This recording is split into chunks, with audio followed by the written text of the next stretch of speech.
আমার বন্ধুগণ, রাসূল পাক সাল্লাল্লাহু আলাইহি ওয়াসাল্লাম জিহাদের ময়দানে সাহাবায়ে কেরামদেরকে প্রস্তুত করছেন জিহাদের জন্য। সাহাবীরা তৈরি হয়েছেন, লড়াই হবে মুতার প্রান্তরে।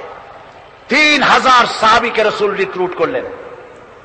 1 লক্ষ রোমান সৈন্য, তদানীন্তন পৃথিবীর সুপার পাওয়ার, সজ্জিত অস্ত্র সজ্জিত বাহিনী চলে এসেছে তারা মুতার প্রান্তরে। রাসূল 3000 তৈরি করলো, ওদিকে 1 লাখ আর এদিকে কয় হাজার।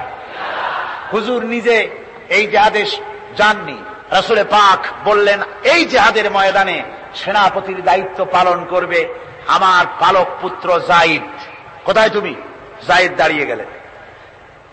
2 নম্বরে এই জিহাদের সেনাপতির দায়িত্ব পালন করবে আমার চাচাতো ভাই জাফর বিন আবি তালেব। কোথায়? দাঁড়িয়ে গেলেন তিনি। 3 নম্বরে দায়িত্ব পালন করবে আমার সাহাবী আব্দুল্লাহ বিন রাওয়াহা। কোথায় তুমি? তিনিও দাঁড়িয়ে গেলেন। রাসূল তাদেরকে বললেন যে তোমরা চলে যাও, তোমাদের ঘরে গিয়ে বিবি বাল বাচ্চা মা বাপের কাছ থেকে সালাম করে আসো। আমার বন্ধুগণ, জিহাদের ময়দানে সেনাপতি কয়জন লাগে? হুজুর বললেন কয়জনের কথা? 3 জনের কথা। তার মানে হলো কারো বুঝতে কোনো কষ্ট রইল না, এই জিহাদের ময়দানে 3 জনের নাম যে নবীজি ঘোষণা করেছেন, এর ভিতর থেকে একজনও ফিরে আসবে না। বোঝা হয়ে গিয়েছে।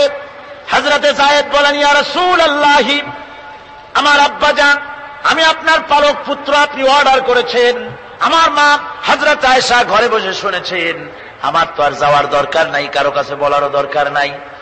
হযরতে জাফর বিন আবি তালেব চলে গেলেন নিজের বাড়িতে। যে ডাক দিয়ে বলে, বিবিরে, আল্লাহ রাসূল আমাকে জিহাদের ময়দানে সেনাপতির দায়িত্ব দিয়েছেন। আমি তোমাকে বলতে এসেছি, সালাম করতে এলাম।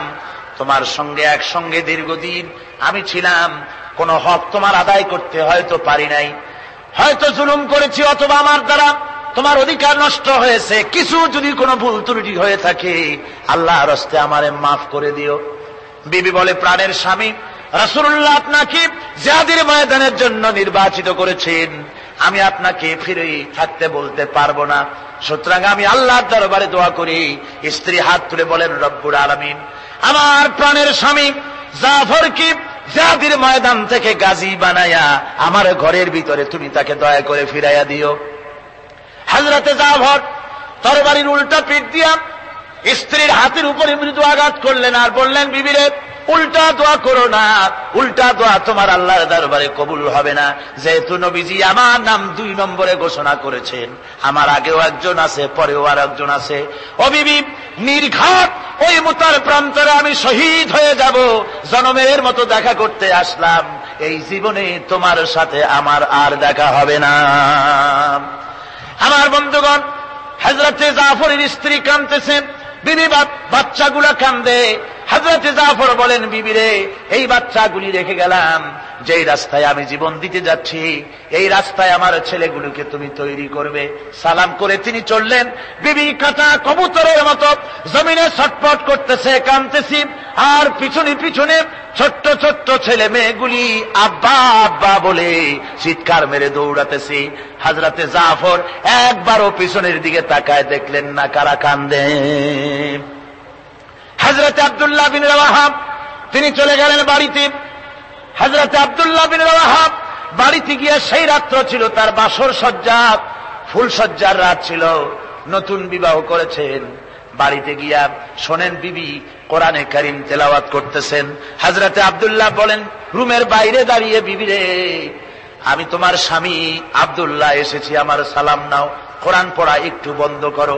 রাসূলুল্লাহ আমাকে জিহাদের সেনাপতি বানিয়েছেন, আমি জিহাদে যেতেছি, নতুন বিবাহ হলো, কোনো হক তোমার আদায় করতে পারি নাই, তুমি আমাকে মাফ করে দিও, আল্লাহর হস্তে আমার উপর কোনো দাবি রেখো না।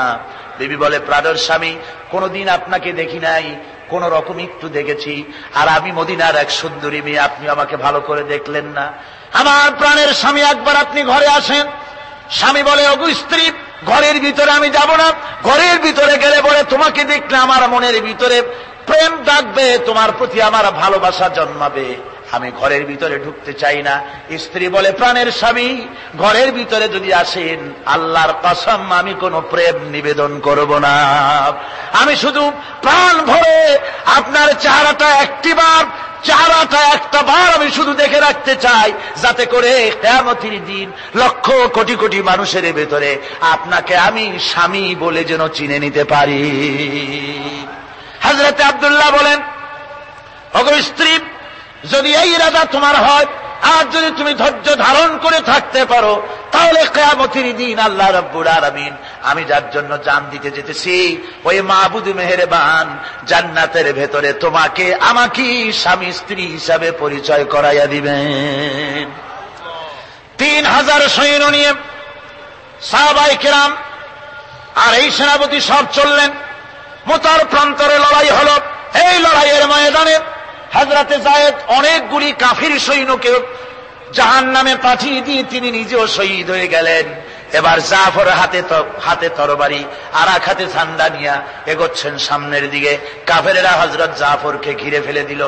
আমার বন্ধুগণ, কাফেরেরা ঘিরে ধরে তরবারির আঘাত করলো জাফরের ডান হাত কেটে ঝুলে পড়ল। হযরত জাফর এবার বাম হাতে তরবারি উঁচু করে ধরেছেন। এবার বাম হাতে কোপ দিল ওরা। এই কাটা দুইটা হাত দিয়ে বুকের সাথে হযরতে জাফর ইসলামের পতাকাটাকে জড়ায় ধরলেন।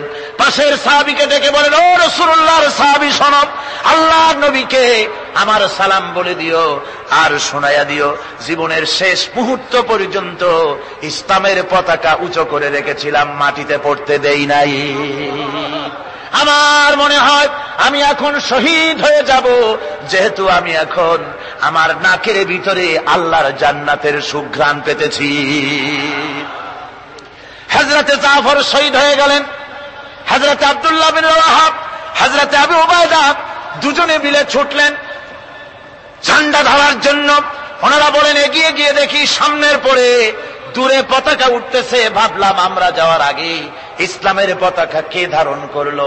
কাছে গিয়ে দেখি হযরতে জাফরের ডান হাত কাটা, বাম হাত কাটা, দুইটা পা কাটা, দেহটা একদিকে পড়ে আছে আর শুধু মাথাটা এক পাশে পড়ে থেকে ইসলামের পতাকা কামড়ায় ধরে উঁচু করে রেখে দিয়েছে। আমার বন্ধুগণ, হযরতে আবু উবায়দা বলেন, আমি হযরতে সাদের, হযরতে জাফরের হাত পা মাথা মস্তক একত্রিত করে তার পা থেকে শুরু করে মাথা পর্যন্ত চুমা খাইলাম। তাকে জানাজা করে দাফন করে রাখলাম কবরের ভিতরে। রাতের বেলায় স্বপ্নে দেখি হযরতে জাফর আল্লাহর জান্নাতের ভিতরে ফেরেশতাদের সঙ্গে উড়ে বেড়াতেছেন। আমি জিজ্ঞেস করলাম, ও জাফর, আল্লাহ তোমার সাথে কি ব্যবহার করেছেন? হযরতে জাফর বলেছেন, ওগো আবু উবায়দা, আল্লাহ রাব্বুল আলামিন আমাকে বলেছেন, জাফর রে, আমি তোমার শাহাদাতে খুশি হয়েছি, তুমি আমার কাছে আর কি চাও? হযরতে জাফর বলেন, আয় আল্লাহ পাক, কিচ্ছু চাই না, শুধু একটা দাবি, দুনিয়ায় তুমি মেহেরবানি করে আমাকে পাঠায়া দাও আর একবার যদি যেতে পারি, তাহলে তোমার দুনিয়ার বুকে তোমার দিন কায়েমের জন্য কাফেরদের বিরুদ্ধে লড়াই করে আমার জীবনটা আর একবার দিয়ে আসি। আমার বন্ধুগণের জন্য আল্লাহ রাসূল বলেছেন, হাদিস শরীফে এসেছে, আমার ইচ্ছে হয় জিহাদ করি, শহীদ হই, আবার যদি জিন্দা হই, আবার জিহাদ করি, শহীদ হই, আবার যদি জিন্দা হতে পারি তাহলে আবার জিহাদ করি, আবার শহীদ হই। যেহেতু শাহাদাতের মওতের মতো এত বড় মর্যাদা সম্পন্ন মওত আর পৃথিবীতে হতে পারে না। আমার ভাইরা, ইসলামের জন্য জান দেওয়ার জন্য, মাল দেওয়ার জন্য সাহাবায়ে কেরাম এভাবে প্রস্তুত ছিলেন। নিজেদের জীবন তারা আল্লাহর সামনে নজরানা পেশ করেছেন, শহীদ হয়েছেন, আল্লাহ দ্বীন কায়েমের জন্য তারা প্রচেষ্টা করেছেন।